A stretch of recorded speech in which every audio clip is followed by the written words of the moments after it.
Allah sayang kepada orang yang apabila dia jatuh kepada dosa dan terus dia balik kepada Allah, yakni taubat. Tapi yang paling Allah benci apabila dia berbuat dosa lalu dia tak merasakan itu satu dosa dan dia gembira dengan dosa tersebut. Ada doa yang kita buat secara spontan. Kadang-kadang kita buka perniagaan yang baru, kita kata apa? Mudah-mudahan berjaya. Doa. Itu doa. Dan kita tak perasan bahawa kita telah meminta kepada Allah Subhanahu wa taala. Maka doa ini berjalan dalam kehidupan kita sebenarnya. Sebab itu seorang ibu, seorang ayah tidak boleh berkata yang tidak baik kepada anaknya, takut ia menjadi doa. Seorang kawan sesama Islam, jangan kita berkata yang tidak baik pada saudara Islam kita, takut menjadi doa. Sebab itu doa ini besar, tetapi orang pandang kecil doa ni.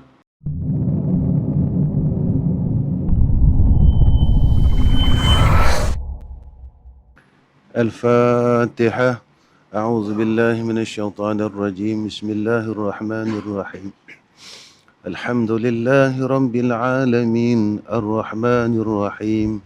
Maliki yaumiddin. Iyyaka na'budu wa iyyaka nasta'in. Ihdinas siratal mustaqim. Siratal ladzina an'amta 'alaihim ghairil maghdubi 'alaihim waladdallin. Amin.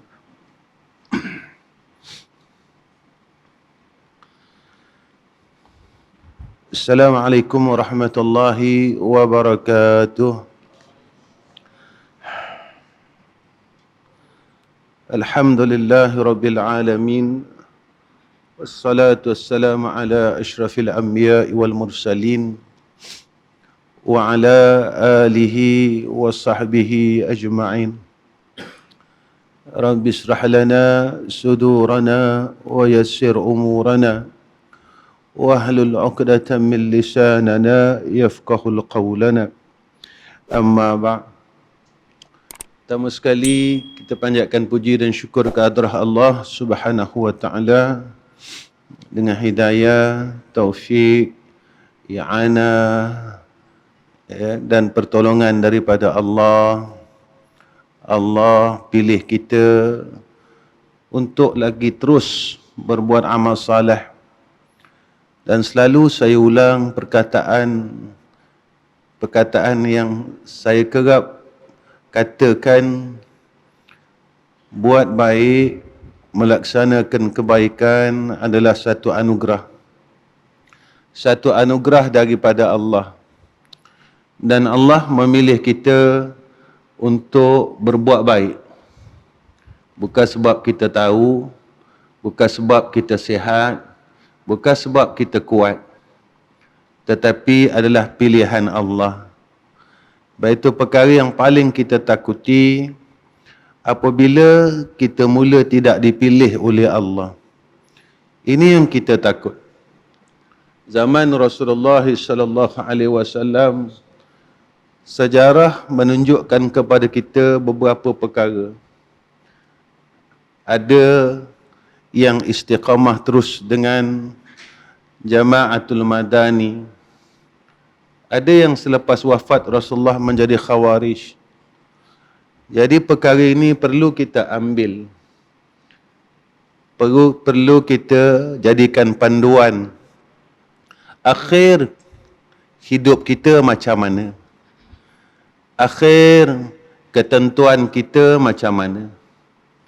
Akhir kalam kita macam mana? Boleh tak?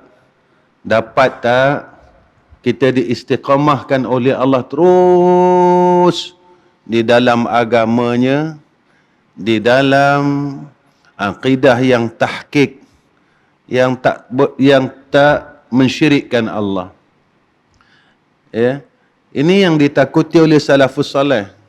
Salafus salih dia takut benda ni. Dia takut benda ni, pengakhiran kehidupan kita. Akhir. Hari ini kita dapat salat tuan-tuan.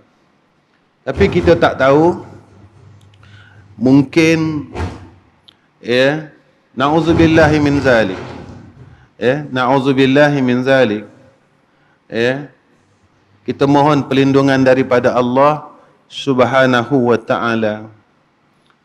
Dan ada orang yang saat-saat umurnya akhir, ya, Allah tarik akan agamanya, ya.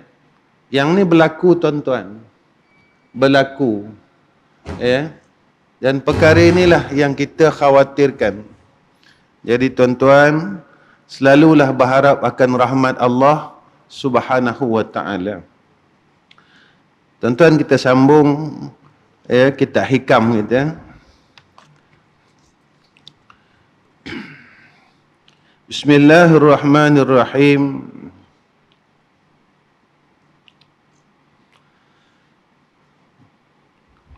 Ma min 'abdin yad'u Allah bid'awatin laysa fiha ithmun wala qati'ata rahimin illa a'tahu Allah biha ihda thalathin, imma an tu'ajjala lahu da'watuhu fid dunya wa imma an tudakhkhara lahu fil akhirah wa imma ay yusrafa anhu minasyarri misla zalika.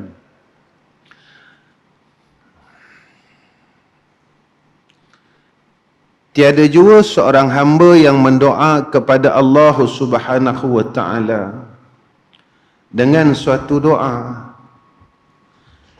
yang tiada kederhakaan dan putus hubungan kasih sayang di dalamnya,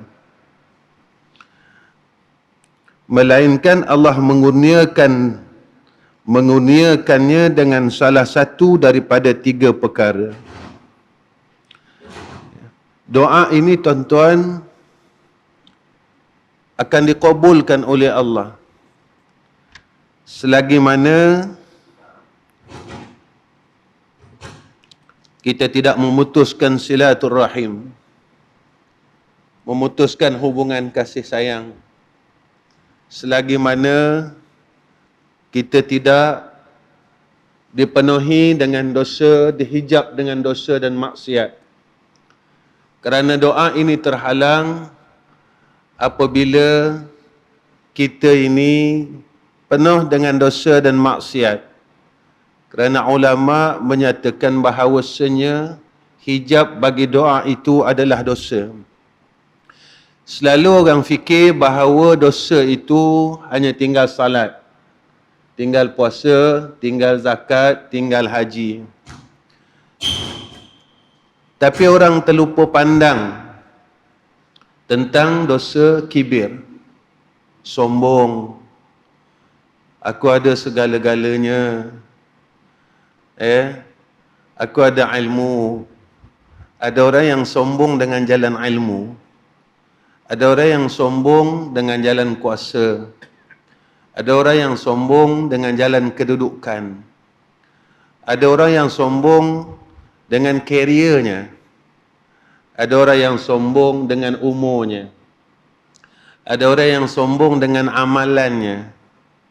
Sampai Nabi sebut dalam hadis yang sahih, Allah tidak membenarkan orang sombong ini masuk syurga, walaupun dalam dirinya ada sebesar zarrah akan sifat sombong.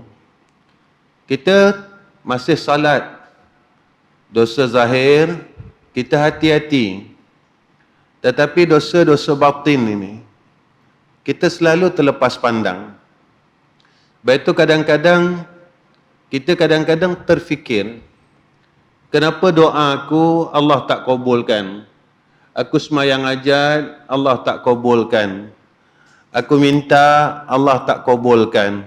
Muhasabah diri. Muhasabah. Yang disebut oleh Rasulullah di sini hadis riwayat Muslim. Bila kita dalam keadaan dosa dan maksiat, dosa dan terus buat dosa, Allah sayang kepada orang yang apabila dia jatuh kepada dosa dan terus dia balik kepada Allah, yakni taubat. Tapi yang paling Allah benci apabila dia berbuat dosa, lalu dia tak merasakan itu satu dosa dan dia gembira dengan dosa tersebut. Ni jaga-jaga. Dan doa itu tidak akan terhalang selama mana kita tidak termasuk dalam golongan orang yang memutuskan silah, memutuskan hubungan kasih sayang. Kita tengok hubungan aku dengan adik-beradik macam mana, hubungan aku dengan jiran macam mana, hubungan aku dengan kawan-kawan macam mana. Ada tak kita memutuskan silah itu disebabkan perkara yang sedikit? Tuan-tuan, iblis, syaitan memang berusaha keras untuk kita ini memutuskan silah dengan asbab yang didatangkan di mana kelemahan kita, di mana tempat lemah kita. Kalau orang ni kuat, dia tidak akan uji dengan kekuatannya, tetapi diuji didatangkan asbab lemahnya. Di mana lemah orang ini, maka kelemahan itulah yang digunakan oleh syaitan dan iblis ini. Supaya apa? Bukan supaya kita melakukan maksiat itu, asbab memutuskan silaturahim itu, tetapi tujuan utama dia, macam mana dia nak keluarkan kita daripada syurga Allah, supaya kita dapat sama-sama dengan iblis dalam neraka Jahannam. Itu aja sebenarnya. Dia nak kita duduk sama-sama dengan dia. Dia nak kita jangan sekali bersama dengan Sayyiduna Adam AS dapat balik ke jannah Allah. Maka didatangkan asbab-asbab ini. Di mana kelemahan kita? Kita lemah dengan perempuan, jadi dosa kita didatangkan dengan jalan perempuan ini. Kita lemah dengan dunia, lalu asbab dosa itu didatangkan dengan dunia itu. Sebab itu Rasulullah pesan dengan kita beberapa perkara tentang ta'awuz yang Rasulullah minta kita amalkan. Allahumma inni a'udzubika min fitnatin nisa wa min fitnatid dunya wa min fitnatil mahya wal mamat wa min fitnatil qabri wa min fitnatil masihid dajjal. Jadi dua perkara yang kita kena tempuh di alam dunia, nisa wa dunia. Mahya wal mamat, kita dah mula berada di perakhiran hidup, dan bila kita telah dimatikan oleh Allah, maka datang fitnah kubur, fitnah dajjal dan sebagainya. Sebab itu doa ini adalah satu jalan, satu benda yang besar. Jangan anggap benda remeh tuan-tuan doa ini. Sebab apa? Nabi sebut pada hadis yang lain, ad-du'a silahul mu'minin. Doa itu senjata bagi orang mukmin. Tuan-tuan, sebenarnya setiap hari kita berdoa tapi kita tak sedar.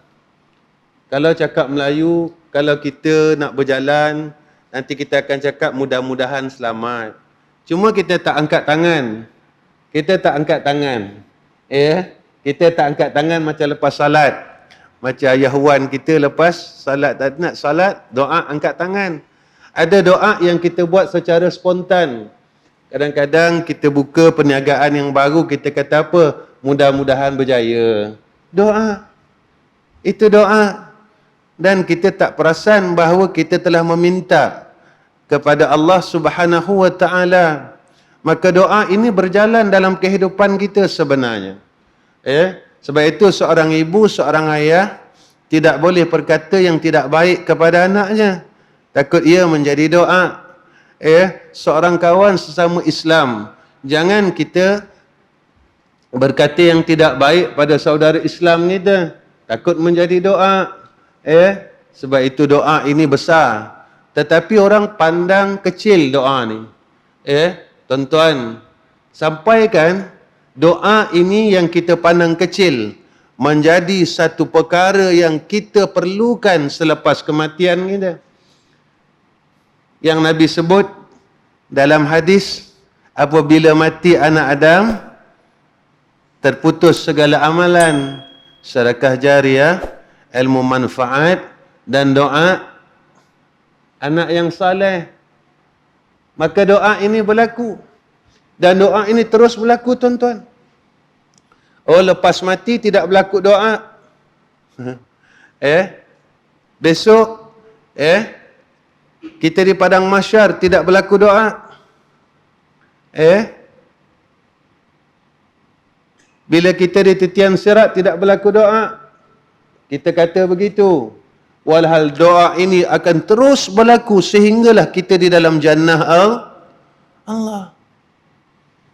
Ahli neraka meminta doa supaya dia dikeluarkan daripada neraka Allah.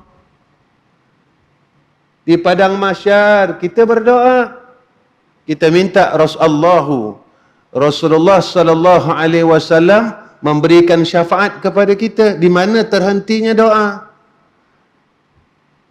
Perkara yang kecil sebenarnya dia besar pada hamba.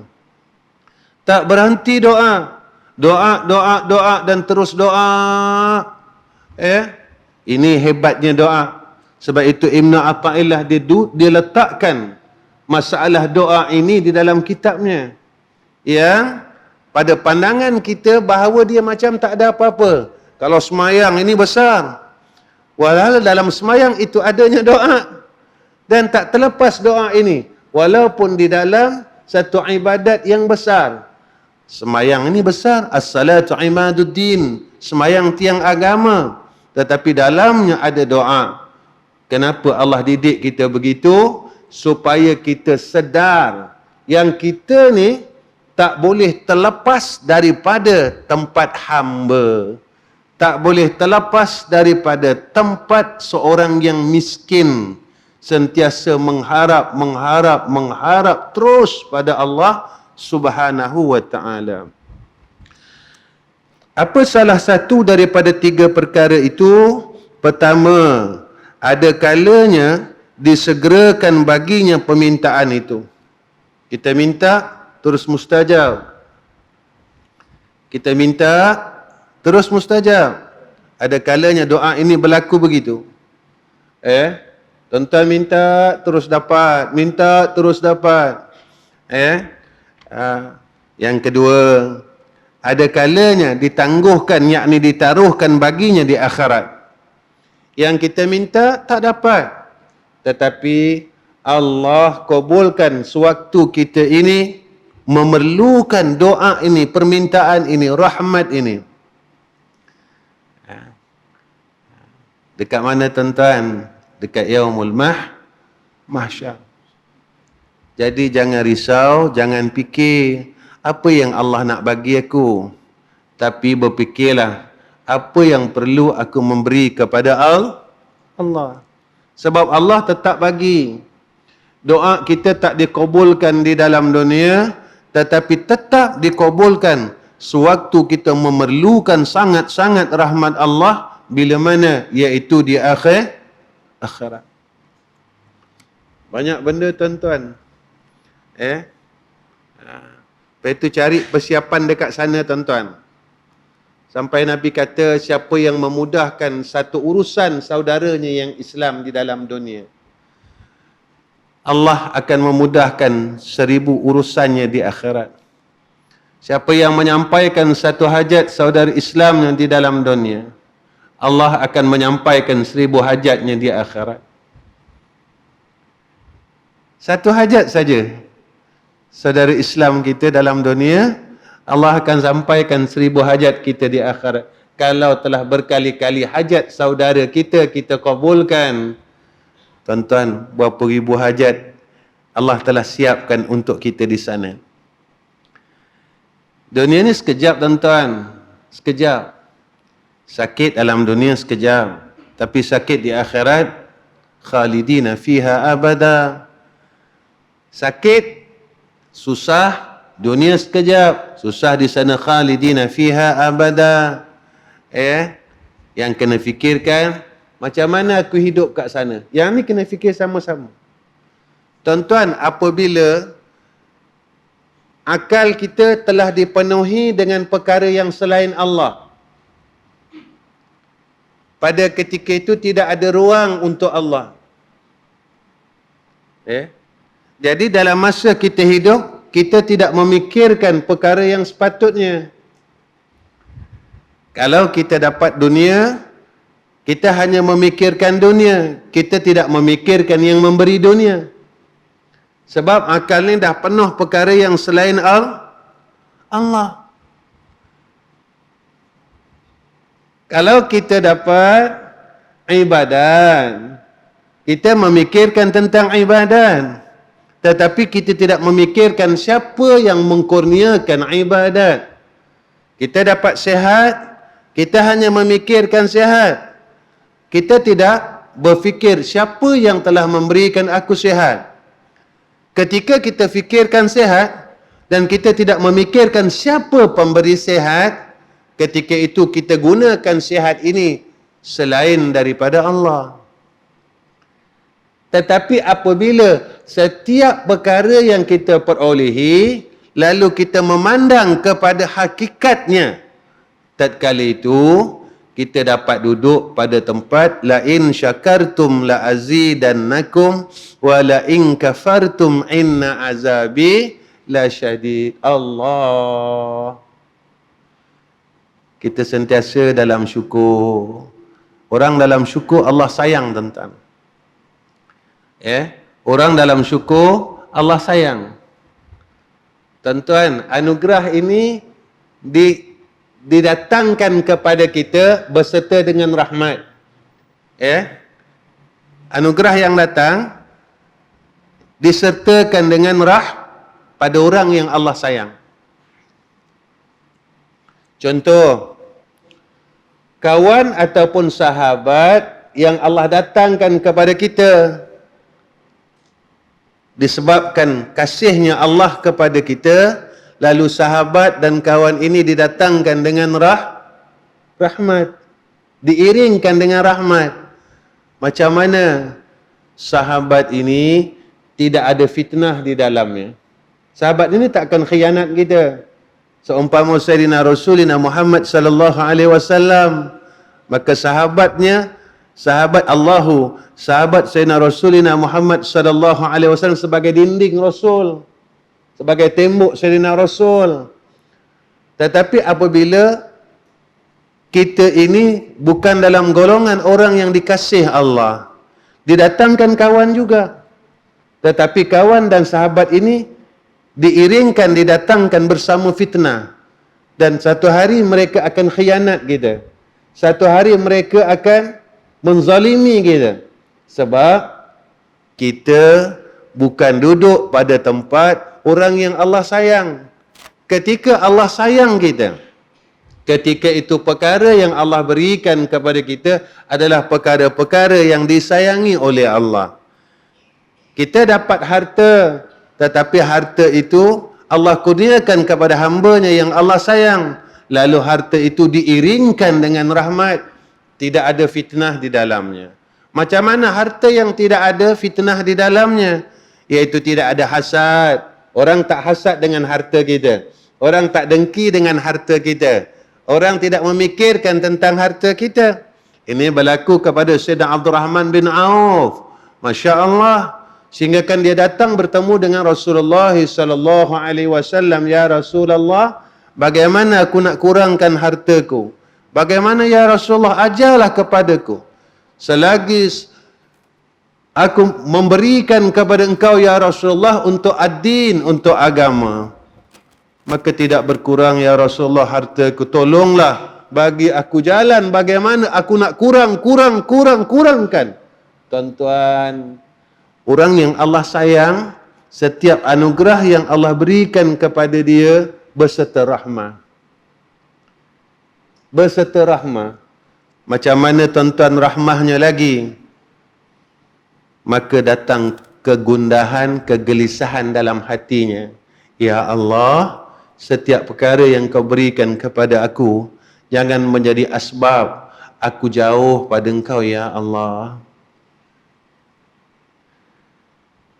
Jauh ni orang tak nampak, tuan-tuan. Tuan-tuan, bila Allah sibukkan kita dengan dunia, akhirat kita mula tinggal.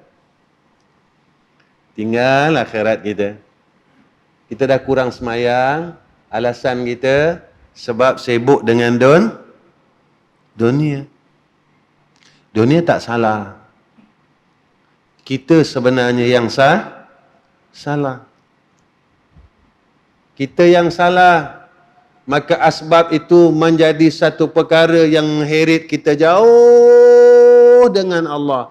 Makin jauh, makin jauh, makin jauh. Saya teringat, tuan-tuan, kisah haji. Ketika Nabi Ibrahim telah menyelesaikan membina semula akan Baitullah, Allah memerintah kepada Sayyidina Ibrahim, serulah wahai Ibrahim akan manusia ini berbuat haji. Nabi Ibrahim cakap apa? Nabi Ibrahim kata, suara aku mana sampai satu dunia. Allah kata, kerja engkau seru, yang menyampaikan seruan itu, suara engkau itu, wahai Ibrahim, aku. Bila Nabi Ibrahim telah seru, maka Iblis minta juga dengan Allah. Ya Allah, boleh tak aku nak seru juga? Allah kata, seru.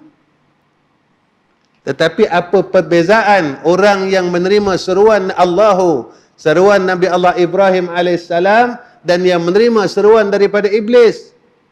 Maka ulama kata, orang yang menerima seruan daripada Nabi Allah Ibrahim AS, tandanya hajinya mabrur.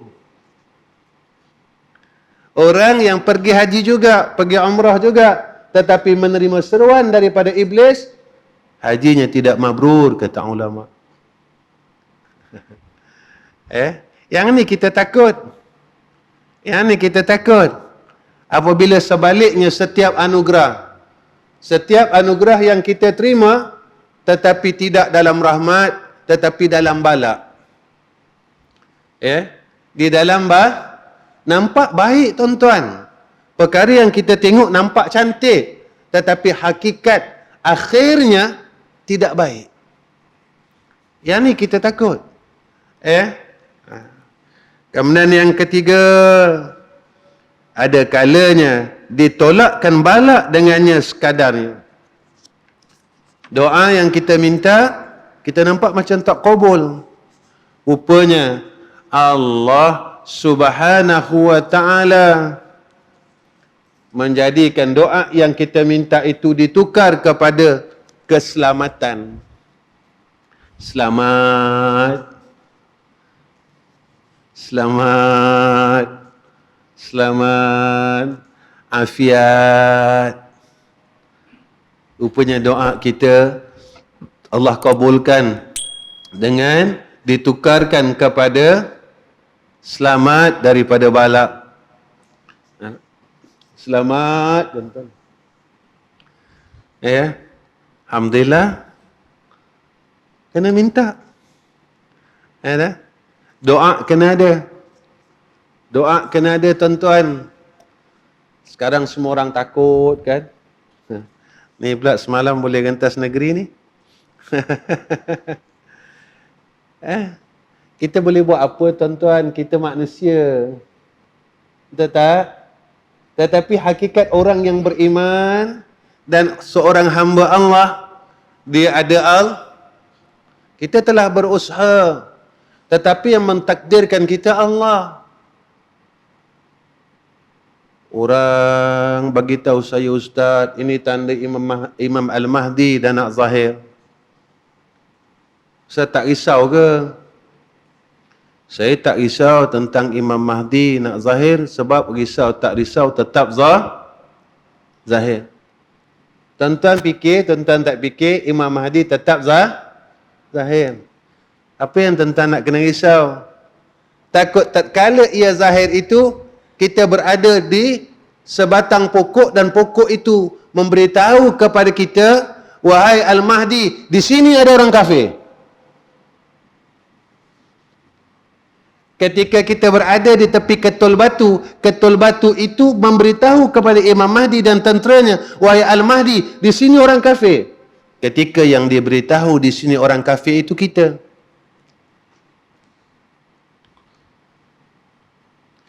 Kita tak ragu dengan ibadat. Ada kala kita ragu dengan rezeki Allah.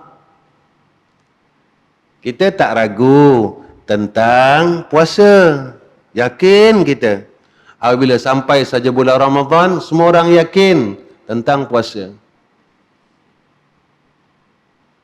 Tetapi kita ragu tentang bab takdir Allah.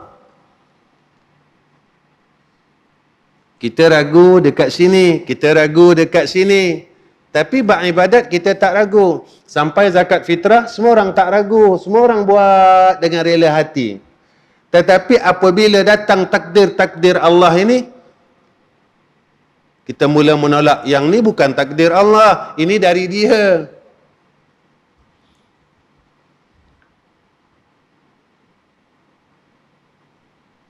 Tuan-tuan, ketika kita jatuh, bolehkah kita salahkan longkang? Sebab longkang berada di depan, lalu kaki kita termasuk dalam longkang dan kita jatuh. Bolehkah kita salahkan longkang? Ataupun orang yang telah membuat longkang? Kenapa buat longkang di sini? Selesai tak masalah, tuan-tuan? Lalu kita jumpa orang yang buat longkang. Lalu orang buat longkang kan kata kat kita, kenapa kau lalu di sini? Selesai tak? Takkan selesai. Tetapi jika kedua-duanya balik kepada Allah, yang si berbuat longkang mengatakan bahawa telah ada takdir daripada Allah, dan aku tak boleh nak menolak takdir Allah, kerana aku di dalam takdir Allah memang telah ditakdirkan untuk buat longkang di sini. Dan orang yang jatuh disebabkan longkang. Lalu ketika dia telah jatuh itu, dia berkata apa? Aku ditakdirkan oleh Allah jatuh disebabkan longkang. Dua-dua balik kepada Allah. Selesai tak, tuan-tuan? Selesai. Tapi jika kedua-duanya memandang kepada longkang, sampai bila tidak akan selesai. Sebab itu seluruh kehidupan ini, tuan-tuan, semua kena balik kepada Allah Subhanahu wa taala. Jangan lupa tentang ayat la haula wala quwwata illa billahil aliyyil azim. Malam ni semua orang ada dalam masjid ini, tapi siapa yang Allah bagi faham? Baik. Tatkala Allah telah bagi faham, siapa yang Allah bagi beramal dengan faham itu? Setelah Allah bagi Allah bagi faham dan beramal dengan fahaman itu, siapa yang Allah bagi merasai halwatul amal, kemanisan beramal. Ilmu dah ada, amal dah ada, faham dah ada, kemudian dia amal. Siapa yang bagi kemanisan? Kemanisan inilah mencetuskan istiqamah.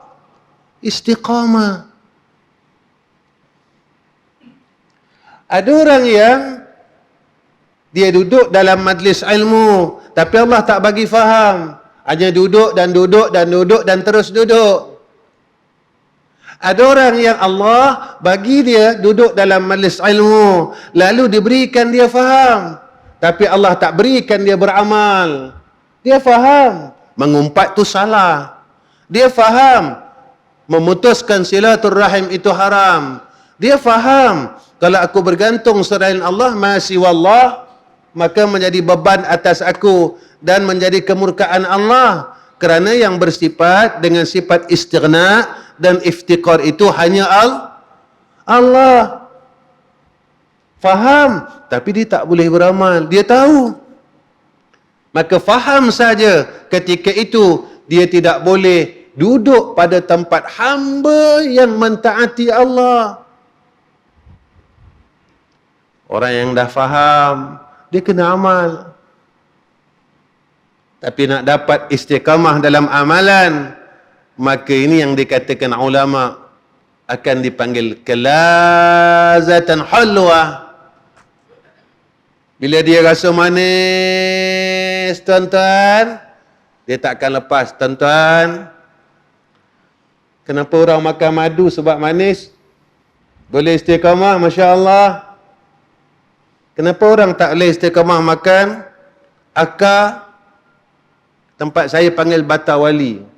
Sini panggil apa? Ayah, bata wali juga. Tak boleh istiqamah, tuan-tuan, bata wali. Sebab apa?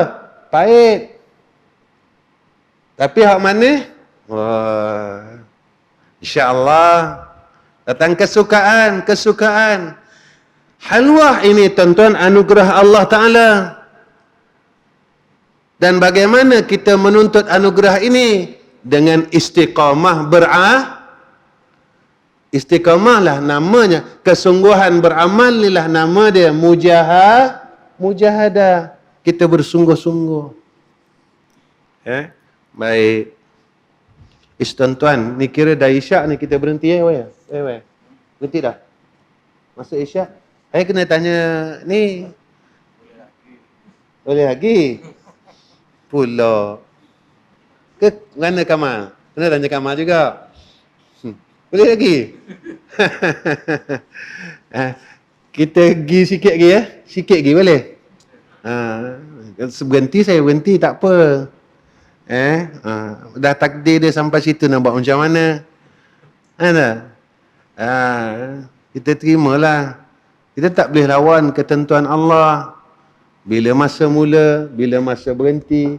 Sama juga bila masa kita dihidupkan, bila masa kita dimatikan. Maka bagi hamba ini, apa yang perlu ada pada dia? Redha.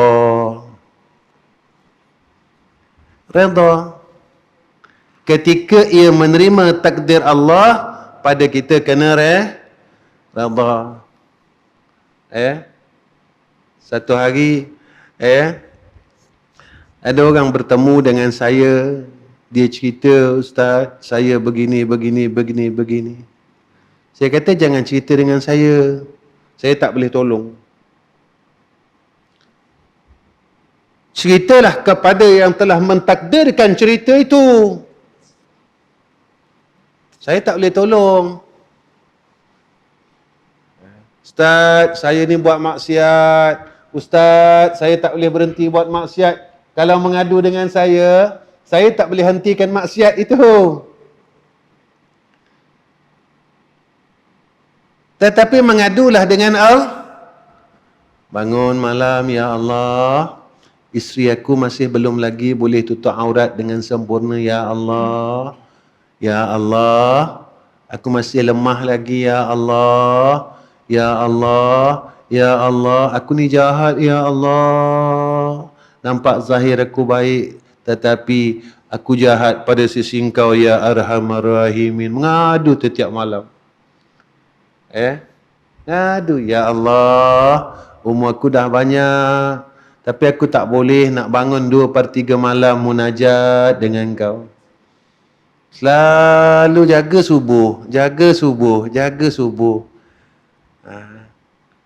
Berasa nak kencing, bangun, ya Allah. Kemudian tidur balik, tidur semula.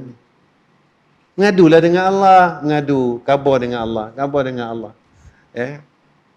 Baik. Wa fil waqti alladhi yuridu la fil waqti alladhi turidu. Habis ni saya berhenti.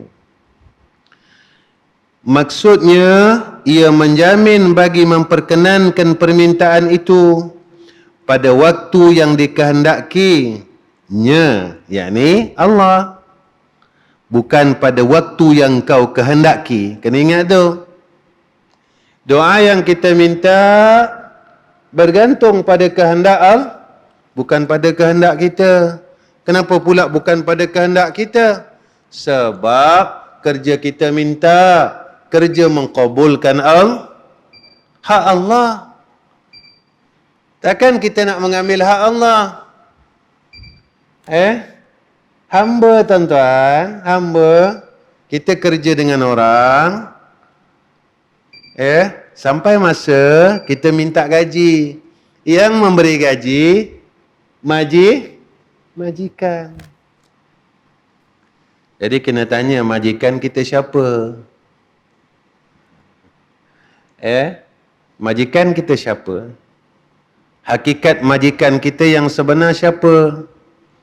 Kalau kita langsung tidak memandang bahawa yang sebenar-benar tokey kita, majikan kita adalah Allah, terlupa yang tu tuan-tuan, nescaya kita dalam keadaan yang sesat dan binasa.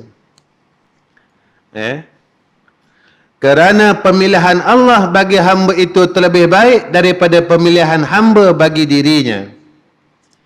Kita rasa yang tu baik pada kita, tetapi kita tidak tahu apakah itu baik pada Allah. Kita tak tahu. Kita rasa yang kita pilih ini baik, rupanya pada Allah tidak baik. Ada orang dia beli rumah satu tempat, habis bayar dah. Berapa dia tak duduk situ? Satu hari dia jual rumah tu, dia beli duduk tempat lain. Kita kata yang tu terbaik. Dulu kita kata yang tu terbaik. Tempat tu terbaik, strategi yang baik, rumah yang baik. Kenapa akhir-akhir pula jadi tak baik?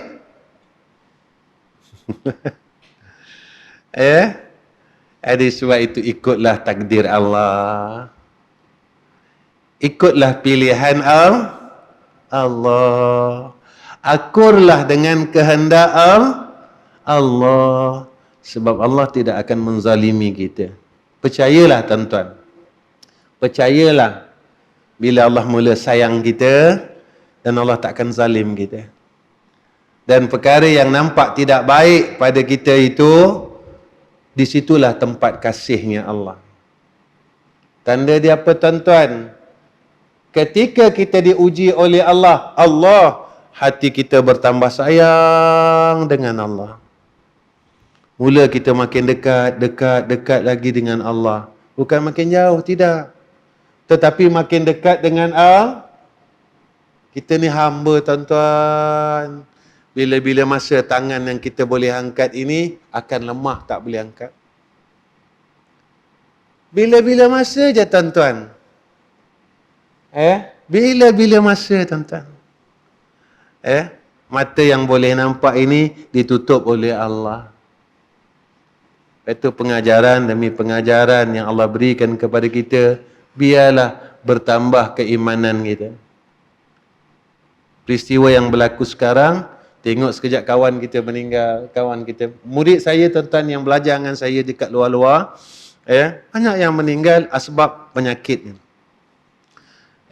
Orang bagi ustaz, jamaah yang mengaji dengan ustaz dekat masjid ni dah tak ada. Muda-muda tuan-tuan. Yang tua-tua jangan katalah. Tuan-tuan jadi pengajaran kat kita. Jadi pengajaran. Kalau Allah kehendaki, Allah pilih mereka dan Allah tak pilih kita. Kenapa Allah tak pilih kita? Allah bagi peluang untuk kita lagi menagih kasih. Boleh tak Allah pilih kita tuan-tuan? Boleh. Kenapa Allah tak pilih kita macam Allah pilih kawan-kawan kita yang dulu pergi daripada kita? Allah bagi peluang kat kita lagi. Kau tagihlah kasih aku. Kau tagihlah redha aku. Kau mintalah kasih aku, redha aku. Aku bagi masa lagi. Jadi alhamdulillah, syukur dengan Allah. Jadi apa yang kita buat dalam dunia ni, pandanglah kepada si pemberinya, si pemiliknya. Kalau tuan-tuan berniaga, pandanglah pada si pemilik yang telah memberikan tuan-tuan perniagaan itu. Kerana dia boleh buat apa saja untuk kita. Kalau tuan-tuan bekerja, tuan-tuan pandanglah kepada pemilik yang telah menganugerahkan tuan-tuan kerja itu. Kalau tuan-tuan buat apa pun, tuan-tuan pandanglah kepada pemilik yang telah menganugerahkan perkara itu kepada tuan-tuan. insya-Allah kita dalam kasih sayang Allah. Sebab apa? Sebab apa yang Allah bagi kat kita, kita masih ingat dia. Apa yang Allah bagi dekat kita masih ingat Allah. Baik. Saya rasa cukuplah setakat ini pertemuan saya dengan tuan-tuan. Cukuplah, tuan-tuan tolong doakan saya. Semua orang tolong doa. Tolong doakan saya. Seperti mana yang disebut oleh Haji Zaini tadi. Tuan-tuan tolong doa Tolong doa. Sebab dekat Masjid Panggung Peradung ni, Haji Zaini sebut perkara ni detail lah. Sebenarnya saya tak nak cerita sebenarnya. Memang saya dah janji saya takkan cerita. Saya rasa malu sebenarnya nak cerita. Tapi apa takdir saya tak tahu. Seperti mana yang disebutkan oleh Haji Zaini, yang mana Allah takdirkan kepada saya untuk buka lagi satu madrasah di Terengganu ni, di kawasan Gemuruh. Tuan-tuan, sebenarnya sebelum saya menerima wakaf dari hamba Allah di Terengganu ini, saya ditawarkan tanah cukup banyak, tuan-tuan. Tanah yang pertama saya ditawarkan iaitu di Sabah, tuan-tuan. Ini saya ceritalah, ambil masa sikit. Di Sabah. Ada satu orang datuk yang tawarkan kepada saya tanah dan bangunan, banglo, untuk saya buat madrasah di Sabah. Saya tolak, tuan-tuan. Ada orang tawarkan saya tanah di Kuala Lipis seluas 12 ekar. Saya tolak. Di Negeri Sembilan lebih kurang 3 ekar. Saya tolak. Di Teluk Intan. Di Alor-Setar, selepas saya menerima daripada tanah di Terengganu, di Alor-Setar 5 ekar, tuan-tuan. Di tempat saya sendiri orang tawarkan lagi 2 ekar siap dengan ada resort. Dan ada beberapa tempat lain lagi. Orang tawarkan saya, tawar dan saya tolak. Kenapa saya tolak, tuan-tuan? Bukan keperluan saya. Saya telah ada 2 sekolah. Apa perlu saya buka sekolah lagi? Bukan keperluan, tuan-tuan, bukan keperluan. Tetapi tatkala hamba Allah ini menawarkan kepada saya tolak dan terus tolak. Saya kata saya tak perlu. Tetapi tuan-tuan, hamba Allah ini tetap suruh saya juga ambil, dan dia kata satu perkataan, Ustaz, saya percaya Allah tolong Ustaz. Yang ni saya tak tahan, tuan-tuan, perkataan ini. Tolonglah Ustaz ambil, dan saya yakin Allah bantu Ustaz, Allah tolong Ustaz.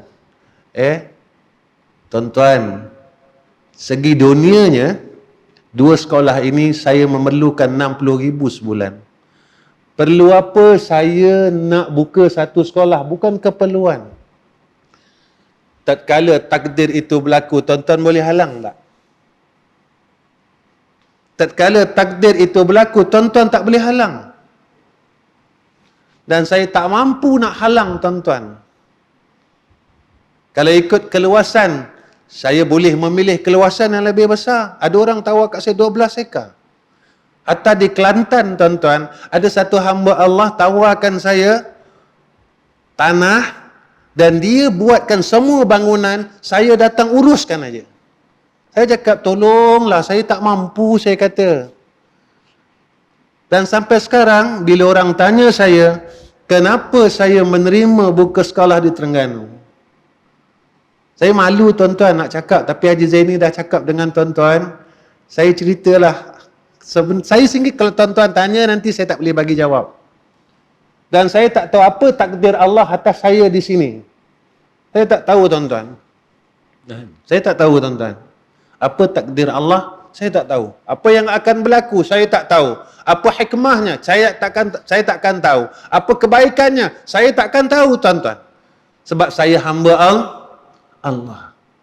Ketika takdir ini berlaku, ketika itulah saya berharap rahmat Allah, bukan istidraj dan bukan balak daripada Allah. Yang ni saya takut. Saya takut saya dapat balak Allah. Sebab saya menerima amanah demi amanah daripada Allah. Cuma saya cakap dengan isteri dan anak-anak, saya kata Allah telah amanahkan kepada kita beberapa perkara. Dan semakin kita berumur, semakin amanah ini berat untuk kita pikul. Saya cakap dengan orang rumah dan anak-anak. Saya cakap kaki saya telah berada di dalam neraka Allah Subhanahu wa ta'ala. Saya cuma nak memikirkan bagaimana aku nak keluar daripada neraka Allah. Saya tengah fikir ni tuan-tuan, macam mana aku nak keluar dari neraka Allah. Saya bukan seronok tuan-tuan. Bukan saya seronok menerimanya. Tetapi saya akur dan redha dengan takdir Allah. Sebab saya tak boleh nak melawan Allah Subhanahu wa ta'ala. Lepas itu saya minta doa tuan-tuan. Saya minta semua orang doakan saya. Seperti mana yang disebut oleh yang berbahagia Tuan Haji Zaini, tolong doakan. InsyaAllah, harapan saya tuan-tuan, malam ni saya cerita pasal madrasah ni panjang pula.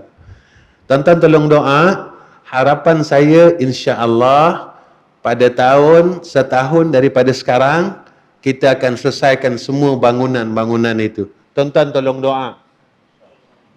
Tuan-tuan tolong doa. Sekarang ni kita sedang proses buat pagar, dan selepas buat pagar kita akan bangunkan surau, dan terus kita akan bangunkan. Saya minta dengan Allah Subhanahu wa ta'ala, ya Allah, memang itu permintaan saya, Allah kabul atau tidak wallahu alam, tapi saya minta dengan Allah, ya Allah, dalam masa setahun selesaikanlah perkara ini. Kenapa saya minta itu tuan-tuan? Sebab saya tak tahu umur saya sampai bila. Saya tak tahu umur saya sampai bila tuan-tuan. Saya tak tahu. Mudah-mudahan Allah kabulkan hajat semua orang setelah perkara ini selesai. Amanah kita telah jalankan. Allahul musta'an. Tuan-tuan tolong doa Tolong doa sama-sama insya-Allah. Sebab ini semua atas dasar kasih tuan-tuan. Atas dasar kasih. Tuan-tuan insya-Allah, madrasah yang kita akan buka di Gemuruh ini sistemnya sama seperti mana madrasah-madrasah yang lain. Saya tak minta apa-apa yuran. Siapa pun pelajar yang akan masuk di sana besok, saya tak minta satu sen pun. Mereka adalah anak-anak saya. Yuran makan, apa pun saya tak akan minta. Seperti mana saya buat di madrasah-madrasah saya yang dua itu. Mereka akan sama-sama dengan saya, insya-Allah. Dalam jangka masa berapa lama orang tanya. Selalu orang tanya macam tu, Ustaz, berapa lama Ustaz? Selama mana mereka boleh bersama saya untuk memperjuangkan agama Allah. Sebab itu di madrasah saya, ada pelajar saya yang duduk dengan saya daripada umur 12 tahun sehingga sekarang. Umurnya hampir 30 lebih. Dan mak dia dan ayah dia redha bersama dengan saya. Bukan seorang, ramai tuan-tuan. Yang sama-sama anak-anak murid saya yang tak nak balik, nak duduk dengan sana, dan bersama-sama dengan saya sampai sekarang. Sehingga kan saya suruh mereka pergi tempat lain, mereka tak mau. Dia kata selagi saya hidup, insya-Allah mereka akan bersama-sama dengan saya untuk menagih kasih Allah, redha Allah, sayang Allah. Saya yang itulah satu kesukaan saya di dalam dunia, apabila orang-orang yang kita sayang bersama-sama dengan saya. Tuan-tuan tolong doa, Alhamdulillah, seluruh adik-beradik saya pun bersama-sama dengan saya, laki-laki dan perempuan.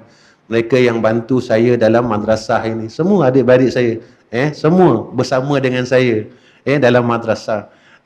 Saya himpunkan semua orang, anak-anak saudara saya, semua yang bantu madrasah itu. Tuan-tuan tolong doa, insya-Allah. Mudah-mudahan Allah kabulkan doa tuan-tuan. Doa saya Allah tak kabul tuan-tuan sebab saya orang jahat. Tuan-tuan orang baik, orang masjid, orang semayang, orang puasa Isnin Khamis, orang ahli sedekah. Saya orang jahat. Jadi Allah tak pandang doa saya, Allah pandang doa tuan-tuan. Tuan-tuan tolong doa, insya-Allah. Wa akhir kalam, assalamualaikum warahmatullahi wabarakatuh. A'udzu billahi minasyaitonir rajim. Bismillahirrahmanirrahim. Alhamdulillahirabbil alamin. Wassalatu wassalamu ala asyrafil anbiya'i wal mursalin wa ala alihi wa sahbihi ajma'in. Ya Allah, ya Rahman, ya Rahim, kami semua yang hadir pada malam ini, ya Allah, kami tadahkan kedua tangan kami, ya Allah. Kami mohon keredaan-Mu atas kami ya Allah. Kami mohon Kau redalah atas isteri dan anak-anak kami ya Allah. Kami mohon Kau redalah atas segala amalan kami yang telah kami buat dan akan kami buat ya Allah. Ya Allah, Kau redalah segala harta yang telah Kau kurniakan atas kami, pekerjaan dan apa yang kami buat sentiasa dalam redha-Mu ya Allah. Ya Allah, kami tadahkan dua tangan kami ya Allah. Kami mohon kasih-Mu ya Arhamar Rahimin. Kami mohon kasih sayang-Mu ya Allah. Sayanglah kami ya Allah, dan sayangkanlah isteri dan anak-anak kami ya Allah. Sayangkanlah ya Allah murid-murid kami semua ya Allah. Sayangkanlah orang yang berada di sekeliling kami yang menyayangi kami ya Allah. Ya Allah, sayangkanlah mak dan ayah kami ya Allah, sama ada mereka masih hidup ataupun mereka yang telah pergi dahulu daripada kami ya Arhamar Rahimin. Ya Allah, Kau kurniakanlah sayang-Mu itu ya Allah, seperti mana Kau telah kurniakan kepada kekasih-kekasih-Mu ya Allah. Ya Allah, walaupun kami tak layak untuk meminta kasih sayang-Mu ya Allah, dikasihi oleh-Mu ya Allah, kerana sebab salah kami yang banyak, dosa kami yang banyak. Tapi kami mohon ya Allah, kerana tiada hakikat kasih sayang yang sebenarnya melainkan kasih sayang Engkau ya Arhamar Rahimin. Ya Allah, jika kami sakit, isteri kami sakit, anak-anak kami sakit, ibu bapa kami sakit ya Allah, adik-beradik kami sakit ya Allah, Kau tolonglah sembuhkan mereka ya Allah. Tenangkanlah hati mereka dan kami semua ya Allah, dengan ujian yang Kau berikan kepada kami ini ya Arhamar Rahimin, agar kami menjadi makin hampir kepada Engkau, makin dekat kepada Engkau, makin kenal kepada yang memberi ujian itu ya Allah. Kami tahu ya Allah, Kau tak akan menzalimi kami dengan ujian itu ya Allah. Itu tanda Kau sayang kami ya Allah. Jadilah kami ini terbuka mata hati kami, melihat dan memandang akan kasih sayang-Mu ya Allah. Ya Allah, jika ada di kalangan kami yang ada masalah ya Allah, apapun masalahnya ya Allah, tolonglah Kau angkat ya Allah. Selesaikanlah ya Allah. Selesaikanlah ya Allah. Kerana Kau yang maha menyelesai ya Arhamar Rahimin. Kau yang maha menyelesai segala masalah itu ya Allah. Dan kami tahu masalah itu Kau datangkan kepada kami ya Allah sebagai tanda sayang Kau atas kami. Selesaikanlah ya Allah. Selesaikanlah ya Allah. Selesaikanlah ya Allah. Selesaikanlah ya Allah. Ya Allah, Kau berikan rahmat-Mu atas kami, isteri kami, anak-anak kami, keturunan kami, ibu bapa kami, adik-beradik kami ya Allah. Ya Allah, jika ada di antara kami yang terpisah daripada adik-beradiknya disebabkan kami ada beberapa perkara yang menyebabkan kami memutuskan hubungan dengan keluarga kami ya Allah, Kau satukan kami semula ya Allah. Kau satukan kami semula ya Allah. Kau satukan kami semula ya Allah. Ya Allah, dengan ihsan-Mu, dengan rahmat-Mu, dengan kasih-Mu ya Allah, istajib du'a'ana واسمع دعاءنا يا الله. اللهم يا كافي البلاء اكفنا البلاء اكفنا البلاء اكفنا البلاء قبل نزوله من السماء يا الله يا الله يا الله يا الله يا الله. وصلى الله على سيدنا محمد وعلى آل سيدنا محمد والحمد لله رب العالمين. تقبل الله منا ومنكم.